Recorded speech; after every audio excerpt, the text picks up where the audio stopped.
গাঙ্গুলি বাগান সংলগ্ন এলাকায় ব্যাংক অফ বরোদা এটিএম কাউন্টারে ভাঙচুর করলো এক অজ্ঞাত পরিচয় ব্যক্তি। এটিএমে নিরাপত্তা কর্মী থাকার পরেও কেন ভাঙচুর করা হলো তা নিয়ে কিন্তু জল্পনা শুরু হয়েছে।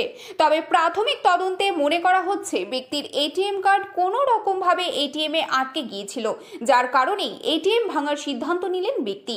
এই ঘটনায় একাধিক প্রশ্ন উঠতে শুরু করেছে। নিরাপত্তা কর্মী এটিএমে থাকার পরেও কেন এমন ঘটনা ঘটলো? নিতান্ত রাগের মাথায় এমন সিদ্ধান্ত নাকি এর পেছনে অন্য কোনো কারণ রয়েছে, তার তদন্ত শুরু করেছে পুলিশ। কি হয়েছিল?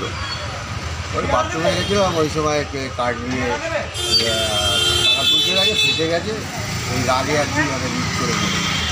এই আর কি কিছু টাকা পয়সা নিয়েছে? না না, কোনো টাকা পয়সা। কাজটা ভাঙলো কেন? রাগে কার্ডটা আটকে গেছে। কার্ডটা আটকে গেছে বলে? এটা কটার সময় ঘটনা? 8টা নাগাদ। 8টা নাগাদ। আচ্ছা, ব্যক্তিগত হিসাবে আপনি তো আপনার নাম বলতে চাইছেন না, আমি নামও জিজ্ঞাসা করবো না। তো আপনার এই ডিউটি ছিল এই সময়, তাই তো? ঠিক আছে।